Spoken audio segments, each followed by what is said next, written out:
اس کے بعد کہا گیا کہ انسانی زندگی کی حقیقت کیا ہے. اسی پر بات کو ختم کرتے ہیں, پڑھ لیتے پہلے. بڑی حسین بات کہی گئی ہے. اعلموا انما الحیات الدنیا لعب و لہو, کھیل ہے اور تماشا ہے. لعب کا تعلق بدن سے ہے, بدن کھیلتے ہیں, آدمی بدن کے ذریعے کھیلتا ہے. واللہو, اور قلب کے ذریعے غافل ہوتا ہے. یہ تو گویا کہ لہو کا تعلق دل سے اور لعب کا تعلق بدن سے ہے. جی, تو یہ دنیا کھیل اور تماشا ہے. یہ ہوا بچپن میں ہے تو کھیل ہے. بچہ پیدا ہوا, اب پہلا مرحلہ اس کا کھیل کا ہے اور غفلت کا ہے.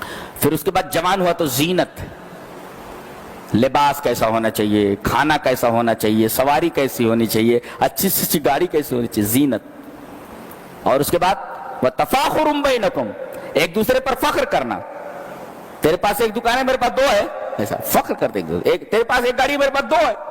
وَتَفَاخُرٌ بَيْنَكُمْ وَتَكَاثُرٌ فِي الْأَمْوَالِ وَالْأَوْلَادِ, تیرے پاس اتنا مال ہے, میرے پاس اتنا مال ہے. دیکھو فخر فخر. اور اس کے بعد بچپن, جوانی, بڑھاپا, یہ تینوں چیزیں بیان کر دی گئی اور تمثیل دی گئی. جیسے بارش, اب یہ بارش ہوتی ہے نا تو بارش زمین سے مل جاتی ہے, اسے جیسے مرد اور عورت کا نطفہ ایک دوسرے سے مل جاتا ہے. پھر اس کے بعد زمین سے پودا اگتا ہے جب بارش ہوتی ہے. تو ایسے ہی آدمی پیدا ہوتا ہے. پیدا ہونے کے بعد ہرا رہتا ہے, ہرا رہنے کے بعد پیلا ہو جاتا ہے, اور پیلا ہو جانے کے بعد سوکھ جاتا ہے, سوکھ جانے کے بعد اسے کاٹ لیا جاتا ہے.